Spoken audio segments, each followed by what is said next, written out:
So I don't want to be a futurist that looks 50 years ahead. I want to look at the next 5 years and saying, what are the things that organizations actually need to focus on today? And I've done this with topics like big data and extended reality and blockchain and other topics.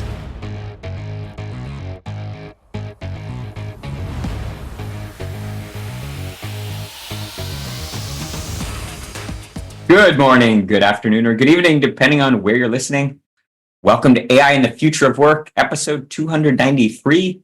I'm your host, Dan Turchin, CEO of PeopleRain, the AI platform for IT and HR employee service. We learn from AI thought leaders weekly on this show. And the added bonus, you get one AI fun fact each week.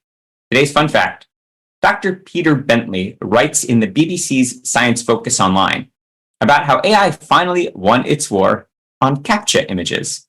Those who follow this space know using AI to outsmart CAPTCHA challenge puzzles is one of the last bastions holding back Turing test aficionados from claiming AI is sufficiently human to claim it has passed the test. Well, the wait may be over. Invented by Louis von Ahn, who co-founded Duolingo, poorly scanned words were shown to humans as a CAPTCHA. And by identifying them, we actually were teaching AI. We no longer need to train AI this way. In fact, they're more than able to cope. Research reported in July of last year showed that most can solve CAPTCHA images with 96% accuracy compared to humans who range from 50 to 86% accuracy on the same tasks. Interestingly, the AIs are even now adept at mimicking humans to fool the bot detectors by copying humans' poor accuracy.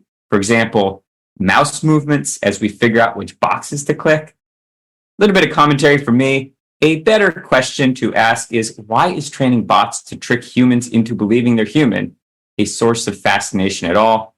Wouldn't it be better if that same energy and investment went into using AI to, say, cure cancer, eradicate world hunger, or maybe close the hole in the ozone layer? Of course, we'll link to the full article in today's show notes. Now shifting to today's conversation. Bernard Marr is a world-renowned futurist, influencer, and thought leader in the fields of business and technology with a passion for using technology for the good of humanity. He's a best-selling author of over 20 books. He writes a regular column for Forbes and advises and coaches many of the world's best-known organizations. Bernard has a combined following of 4 million people across his social media channels and newsletters, and was ranked by LinkedIn as one of the top 5 business influencers in the world. Bernard's latest books are Future Skills, The Future Internet, Business Trends in Practice, and his latest, Generative AI in Practice. And without further ado, Bernard, I can't believe it's taken us this long to get you on the podcast, but it really is my pleasure to welcome you to AI and the Future of Work. Let's get started by having you share a bit more about your background and how you got into this space. Thank you so much for having me, Dan. It's a real pleasure. So I don't think I've ever done anything else. I've always been in this space. I started my degree in Germany, studied engineering and business, and then finished my degree at Cambridge University. And they then offered me a job. So my dissertation there was on how companies use data to inform decision making. And then I was doing research and teaching at Cambridge on how companies do that. And then this whole space which was analytics, then became big data, which then became AI. Then AI had links to so many other fields. And then I just started writing and being interested in all of the different technology trends and business trends. And I then moved from Cambridge to Cranfield School of Management, where I worked for many years. And that gave me this ability to work with lots of different companies because they are purely postgraduate. They do lots of executive education. So I then worked with lots of blue chip companies, and they then say, hey, can you help me with our AI strategy? Can you help us with our tech strategy? And then I was doing lots of consulting work besides my writing and research and teaching.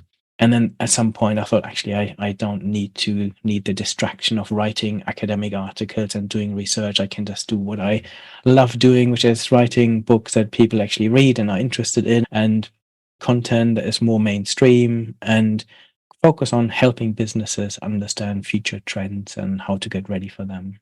So those of us who follow you on social channels know that your superpower is taking complex technical topics and making them very accessible. And in your latest book, the Generative AI in Practice, you certainly do that really well. Talk to us about your approach, how you tackle a problem like that, and then maybe specifically with respect to the latest book, what do you hope readers get out of it?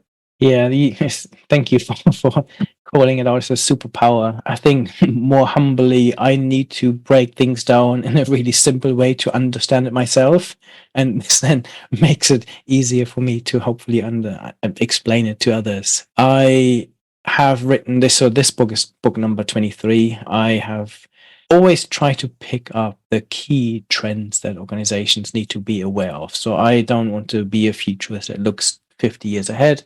I want to look at the next 5 years and saying, what are the things that organizations actually need to focus on today? And I've done this with topics like big data and extended reality and blockchain and other topics and the metaverse. And then now it was the time to talk about generative AI. And I actually believe that of all of the books that I have written, this is the most important one because I believe that generative AI is the most powerful technology that humans have ever had access to. It still has limitations, but is really transforming so many aspects of our business world and society. And I 100% believe that generative AI will transform every single industry, every single business, and every single job. And this is why I wanted to write a book. And my books are always very practical. They're not technical books about AI. They're books that an executive can pick up and say, hey, I now understand what generative AI is and what it isn't, what it can do, how it will transform businesses. And then for me, I need examples. I want to know what are companies actually doing in practice in this space. So I always collect lots of examples, and this is what I packed into this book, over 100 different examples. They're not in-depth case studies, they're snippets of, hey, if you're in retail, this is how it will transform your industry. If you're in healthcare, if you're in education, so I look at the key sectors across the business world and then have lots of examples of what organizations are doing and then an outlook of how generative AI will transform that industry in the future. So Sundar Pichai from Google famously said AI is potentially more powerful than, or will have more impact on humanity than fire or electricity, a pretty bold statement. And having covered tech trends, like you mentioned, for so long, whether it's blockchain or you mentioned extended reality, which also are quite profound and certainly impact humanity, what would you say is different about the last, call it 24 to 48 months that we've been living with AI and specifically generative AI? Yeah, so what's different is I think the pace of innovation and the capabilities of these tools that are beyond even I pride myself that I really understand what's going on in this space and I try to understand future trends and businesses rely on me to have that vision. And even I was surprised and I regularly am again surprised by how fast these tools become better and more capable. Firstly, I think it's super important to realize that generative AI is not just chatbots. It is so much more. These tools can produce amazing text, but they can also create images, they can create videos, they can produce sounds and entire virtual worlds. And that means that for me, generative AI sits at the center of what I believe is going to be a decade of hyper innovation, where a number of hugely transformative technologies. So, if we think about extended reality, if we think about blockchain, about 5G, about so many different technologies, quantum computing, all of these are individually transformative, but I think they get fast tracked and it's almost like you put them on a super rocket with generative AI. So an example is before everyone talked about generative AI, the topic that everyone was talking about was the metaverse, which was the topic of my previous book. And and companies were saying, okay, I want maybe to have a digital destination. I want a shop front in this metaverse that people can visit. But I then need game designers to help me develop this. This is quite costly, quite risky. This is now being fast tracked by generative AI because I can simply put in a prompt saying, hey, build me a new office or a new showroom in the metaverse, and it will create it for you. And you can then tweak it until you're completely happy with it. So it democratizes so many different elements. So it is fast tracking the metaverse, or I don't particularly like the word metaverse. I prefer extended reality. So for me, one great example is in retail, in fashion retail, for example. The reason we go to shops is to try things on, right? Because we want to see, does it actually fit me? And for me, this is where extended reality and generative AI come together because we can now do this digitally. I can scan my body using my phone. This then I then use generative AI to create a digital twin of myself. I can then use platforms to try on clothes and not just on a mannequin or on a digital person. I can combine things. So if I want to wear a suit and put this together with these shoes, I can now do this and I can actually see how they fit on my body. And generative AI is enabling us to have this experience. And if I'm looking at a dress and this combination with this handbag, I can do that. And if I want to then say, I want to buy this dress for a cocktail party, I can then ask the platform to say, hey, put me in a cocktail party environment. And this is actually now something that goes beyond what I can do in the real world. Because when I go into a shop, I can't put myself into a cocktail environment and zoom around myself to see what I will actually look like in those clothes. And so for me, this is just one example of how generative AI is enabling other technologies to flourish. And then we have other technologies like 5G that will enable us to, and edge computing that will enable us to untether this technology to make it available on our devices on the go.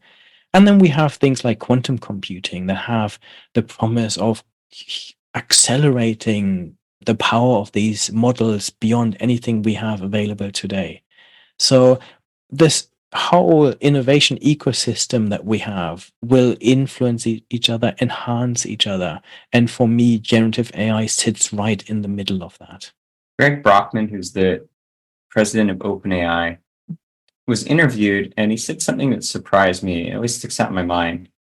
Even the team at OpenAI doesn't actually know what the GPT models are capable of doing. And I believe, building on your answer, that one of the things that makes AI and generative AI technologies unique is that all going through this experimentation phase together. It impacts all of us in ways that we're not even sure of. As a future, what has surprised you most about the capabilities of AI that we know today? And then maybe think 5 years ahead or even less. What's something that you expect we'll see AIs be able to do that we haven't seen them do yet? I wish I could look 5 years ahead and be sure what's going to happen because I have to say that this is probably one of the very first technology areas where I get continuously surprised. If I now look at the latest Google Gemini, the latest ChatGPT capabilities of how quickly they're starting to become multimodal, if I see what is going on in the background, I was just with a very well-known tech company that is leading in the AI space that I can't talk about because this project is still not open to the public and it might never be, but they showed me a tool that was able to generate music. And simply you type in a song saying, I want this, I want a pop song using these lyrics in the style of Sia that is in the 2020 pop genre, and it will then create a number of songs that sound exactly like Sia. And you think this is just so mind-blowing of how fast this is developing. And also it's opening a huge can of problems in terms of copyrights and everything else and impact on people's jobs. So for me, what I find mind-blowing is the capabilities and how fast these tools are developing, especially when we take into account that basically what these are is that they are huge models that simply predict, then if you want to write a text, simply predict the next word. And I think, how can a tool that is simply an algorithm that just predicts the next word to write seem so super intelligent that I can give it a really complex text and say, please summarize this for me to and explain this to me. And I can now transcribe an entire interview and say, pull out some of the most interesting quotes. And it can do this automatically, which I find mind blowing. Or something that just simply predicts the next pixel on a picture can now create amazing video footage. In the case of Sora, for example, I find this so mind blowing. I think sometimes we have to take a step back, and because the technology seems so intelligent, that we have to actually put this into context and say, actually, it is not intelligent in any way. Humans are intelligent because it doesn't actually understand the context. It doesn't understand what it is producing. This is why we get things like hallucinations and other problems with it. But for me, the one thing is the fast pace. So this makes it so hard for me to say what we will see in the future. Very safe to say we will see much more multimodal models.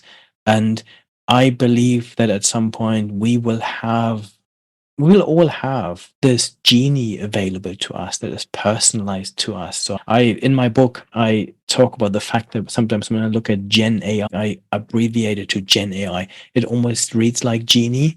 And so for me, what it is giving us this genie on our shoulders that is giving us superpowers as humans. And so in the future, will be able to do many more things. It will be completely multimodal. It will understand us. It will have a huge memory of what we are, because currently today it is so complicated to get the outputs that we want because we need to give it the right prompts and the right context. In the future, it will understand us and understand our style and how we reply to emails, and it will be able to do many more things and automate many more aspects of our lives and truly transform industries, businesses, and jobs of all kinds. That idea of the genie that's augmenting us is forcing us to have this really important conversation about what does it mean to be human? When these machines are augmenting and sometimes replacing or replicating things that we thought were innate to the human experience, what's left that only humans can do? Yeah, so again, I see all of this through a very optimistic lens, and that there are clearly risks and downsides that come with all of this. But I believe that generative AI will make our world more human, and the truly human skills and the human capabilities that make us truly human, these human superpowers that we have, they will become more valuable. And what we need to do is we need to be able to delegate things to AI and work effectively alongside AI. So we pass on the things that humans shouldn't really be wasting their amazing potential on. A very simple example, when I write an article for Forbes, for example, I have to capitalize every letter in every subheadline. But this is not how I write. When I write, I just type in, and there's no capital letters in any headlines, only the very first word. So once I finished my article, I then have to go through this and literally capitalize every single letter. And this is a waste of my time. Now I can give this to ChatGPT saying, hey, capitalize every word in the subheadline, and it does it in an instant. On a much bigger level, if you are a radiographer or radiologist in a hospital, in the past, your job was to spend 8 hours a day looking at CT scans and X-ray images to determine, is there pre-cancer cells somewhere in the breast tissue? Is there a broken bone? And so on. And nowadays, these machines come with the ability to do this analysis already. And you think, is it really the best use of human capabilities to sit there and review scans? And also, there are problems with this because as humans, we are tired sometimes, we miss things, we have biases.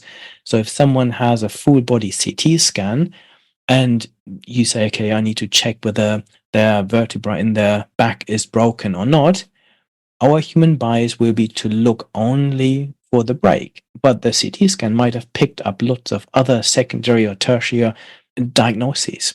The AI therefore can do a lot of this better. I remember I took my son to the hospital because we suspected that he broke a bone in his hand, and so they had a X-ray, and then the doctor came back saying, you can see he has a little hairline fracture in the middle of his hand.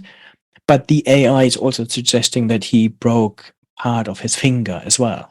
And this is something, and he was saying, we can't actually see this on the X-ray as humans, but the AI thinks there is a break. So you think, okay, now we're at a level where the AI is almost better than a human at diagnosing scans. So what does this mean for radiologists? We still need them. And they will hopefully have a chance to spend more time with patients, hopefully spend more time on doing research, on furthering the field, on making radiology better in the future, even more capable, build the AI systems that are even more capable. And so for me, lots of jobs will move to a much more higher level. And what will become more important, and I actually wrote an entire book on this called Future Skills, because I have 3 children between the ages of 18 and 12. And I worry about what does this all mean? And very often when I give keynotes, one of the first questions I get at the end is, how is this going to transform our jobs and what skills will we need in the future? So for me, beyond this ability to work alongside AIs and delegate work to AIs, it is the things that make us truly human that machines can't replicate yet. So it's creativity, complex problem solving, strategic thinking, interpersonal communication, and empathy, and working in teams, critical thinking, all of these things that really make us human. And my hope is that if we outsource the things that take away this amazing capability that we have as humans to do amazing things and give the mundane things to the machines, it frees us up to do more exciting things and actually help us evolve. And to some extent, we need this. We have so many massive problems in the world around climate change, around inequality in healthcare and education and others. Hopefully, this will enable us to address some of these challenges. As AI enthusiasts, we get very comfortable talking about all of the amazing potentials and even the current capabilities of AI, like the examples you gave. And we're comfortable thinking about a world where humans and bots coexist and complement each other. But it's hard to have this conversation without also considering what could go wrong. And maybe just for the purpose of framing the discussion, take the example of your son and the X-ray.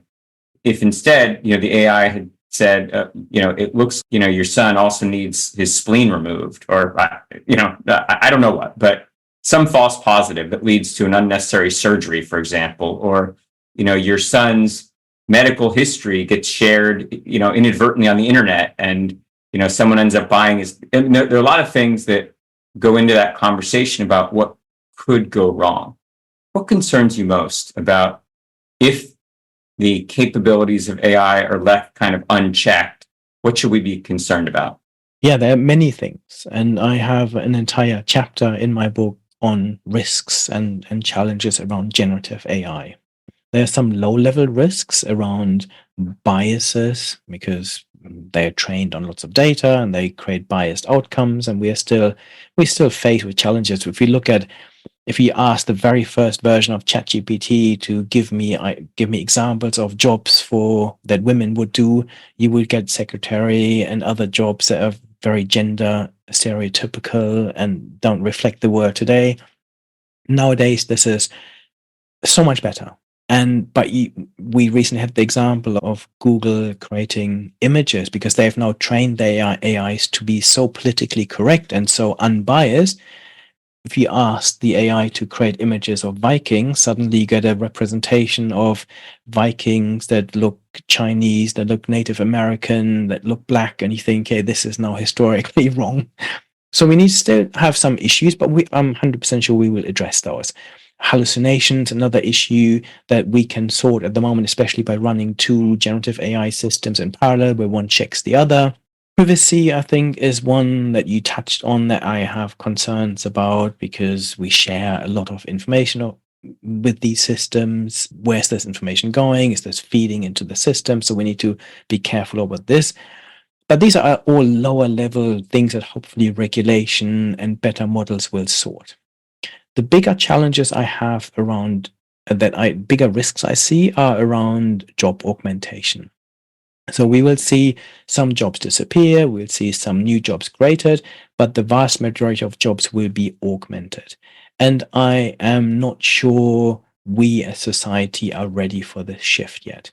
I recently was doing some work with IKEA, the furniture company, and they believe that basically 60% of the jobs they have will be completely augmented by AI. So they now focus as a company a lot on getting their workforce ready for it. They're training them in AI literacy.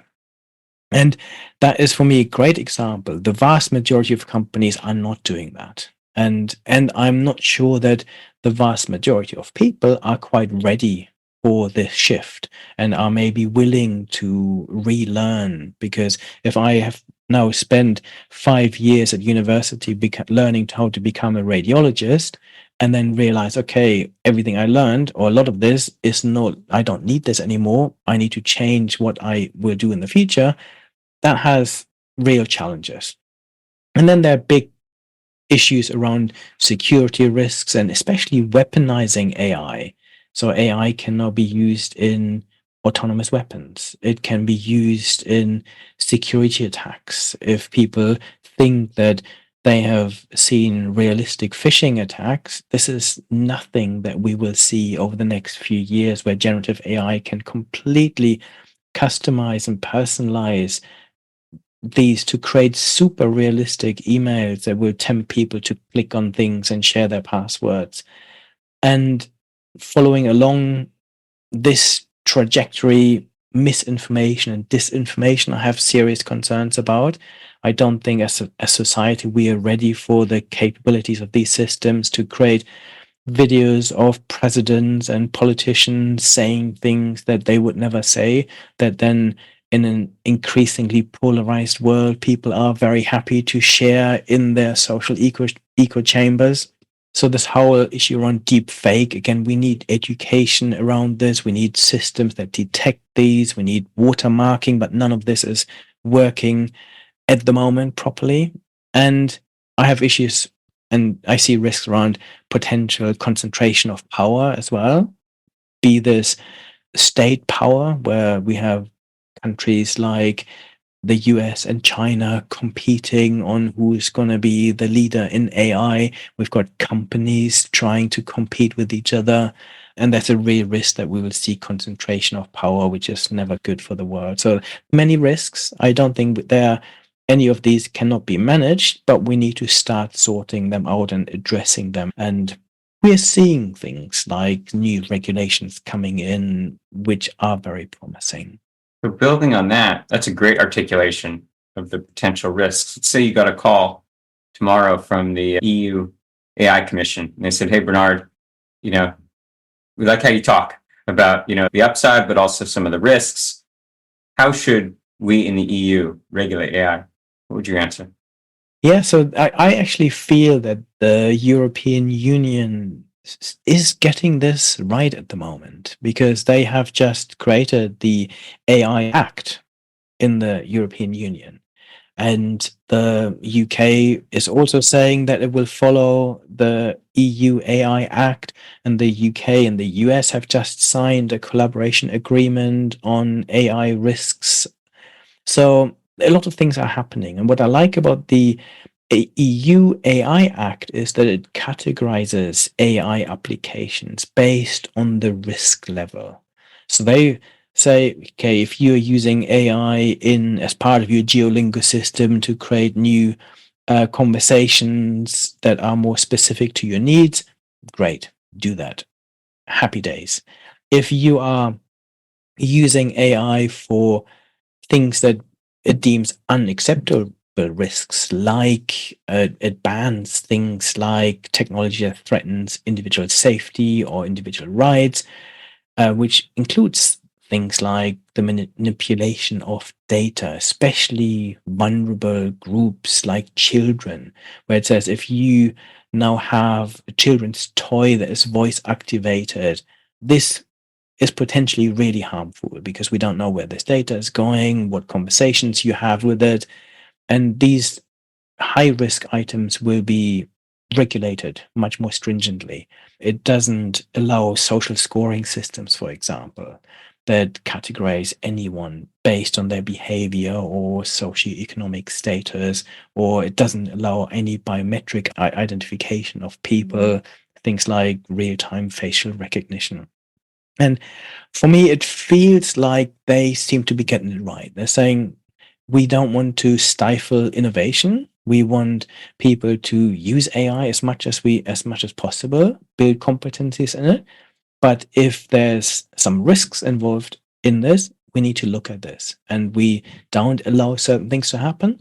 And if the risks are too high, we will look at this as regulators and make sure that this doesn't cause any real harm to society. It's still at very early days with this EU AI Act because it's just been ratified in the European Parliament. It now goes to all the different countries to figure out how they will actually police this and how they will implement it. So we'll have to see what happens, but it feels in the right ballpark for me. I hope that in the United States, we take a cue from the EU and operate with a greater sense of urgency. I fear that with the pace of legislation just left to kind of its own process, its own devices, it'll be a decade before we see some of these really important regulations kind of permeate the culture of innovation in the United States. And we're operating on the scale, you mentioned the pace of innovation, days, weeks, months. And it's really important that we accelerate the pace that we're having this dialogue at. Really good summary of what's going on in the EU. I agree. So And I think the important thing to realize is that the EU AI Act is relevant for many American companies already. So if you're a big company like Apple that has customers all over Europe, you have to act on this. Good point. Much like GDPR impacted Exactly. the world, even though it was initiated in the EU. So you mentioned the example of 60% of jobs being augmented in your discussions at IKEA. I think most of us in the community would agree that that's perhaps the under on the percentage of jobs. I can't imagine jobs that won't be impacted.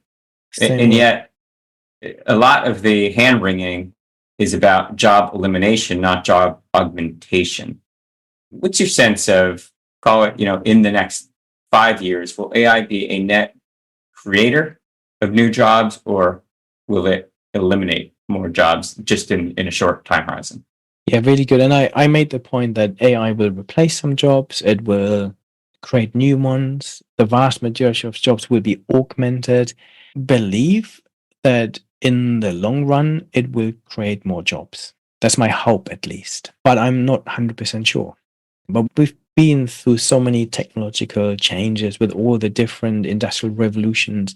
And in the end, these technologies from steam to electricity to computing have eventually made our world a better place and have made jobs better for humans. And I hope that this is the case here too. And we will definitely see an impact on lower level jobs. So if you are a content creator, for example, a lower level content creator that creates posts for X and Instagram, that job might be lost. If you're an entry-level graphic designer, in the same way, I now use AI tools to create my images for my presentations. In the past, I would subscribe to an image library, but it was so hard to find images that would represent some of the things I was talking about because they don't quite exist yet. Now I use AI to create those images for me. Translators. I used to have copy editors. I used to have translators.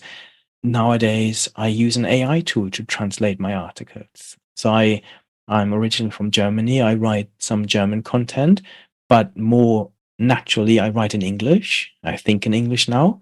So I write my articles in English and then use an AI tool to translate them into German. I will then proofread these, but in the past, I used a translator to do that. We don't need that anymore. Things like bookkeepers, even corporate photographers. Again, just thinking about the IKEA example, because this was so recent when I worked with them, they are now planning to use AI for their advertising campaigns. So if you have a piece of furniture and you have a photo shoot of the piece of furniture in the summer, and you still want to promote this in the winter and have a Christmas campaign, you now need Christmas decorations, a Christmas tree in the background. In the past, this required an entirely new photo shoot. Now they simply use generative AI to say, hey, give me some Christmas decorations here on top of it, give me a Christmas tree in the background, put some snow on the window, and off you go. So again, those are jobs that will be potentially lost. We will have new jobs. I think everyone will be able to, or will be this person that will delegate AI work to AI. So working alongside AI. So we now have AI prompt engineers. We have ethicists that look at, is AI being used responsibly in organizations? That's a job that didn't exist before. We have AI content reviewers. So lots of new jobs in the space, technical and non-technical, will be created. And then the vast majority of jobs will just change. There are some jobs that are pretty safe, things like emergency responders and social workers and healthcare professionals. They will see limited augmentation, but even they will see some level of augmentation with or from generative AI. So, Bernard, I hate to wrap this one up, but we're about out of time, but I'm not letting you off the hot seat without answering one last important question for me. Let's make that last answer personal. So will there be a time when Bernard Marr could be digitized? Is there ever a time where, on a serious level, where the unique work that you use, that you do, your thought leadership, the way you synthesize thoughts, the consultation that you provide to organizations, what parts of Bernard Marr could be digitized or devolved to AI, and then what's left that only the real human Bernard Marr can do? Yeah, it's a super interesting question, and one that I grapple with every single day, because it's like when I wrote my book on generative AI, quite a few people asked me, have you used generative AI to write the book?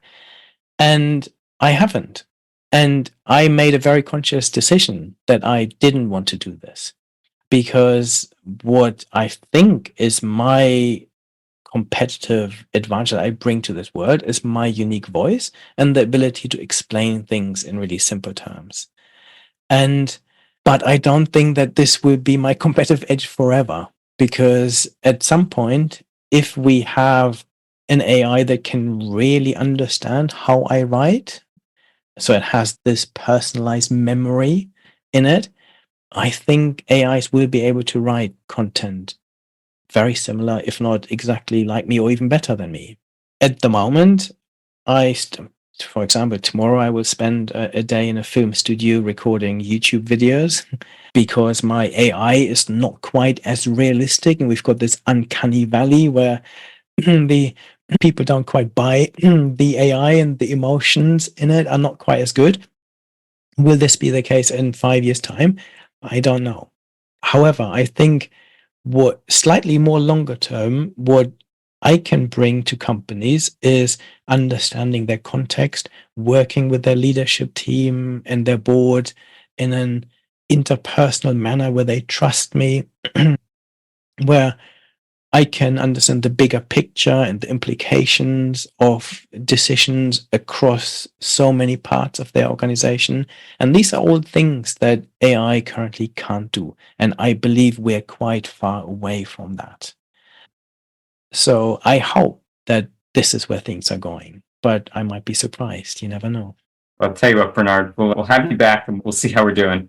We'll unpack some of these themes. And I firmly don't believe there will ever be a fully digitized version of Bernard. What you do is very unique, but this is a fast moving space. Perfect. And it's just super important to just keep learning. And if people stay curious and stay humble and stay willing to continuously learn, then hopefully we evolve alongside these machines that will give us superpowers to be better humans in the future.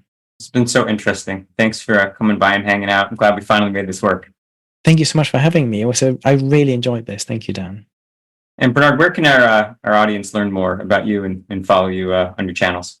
I have a website called bernardmarr.com where all my content is. My biggest platform is on LinkedIn, where I have millions of followers and newsletter subscribers.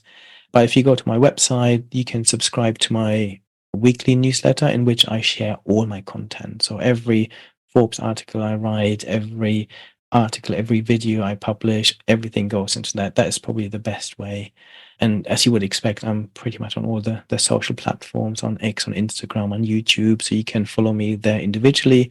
But the newsletter, the weekly newsletter on my website is probably the key recommendation.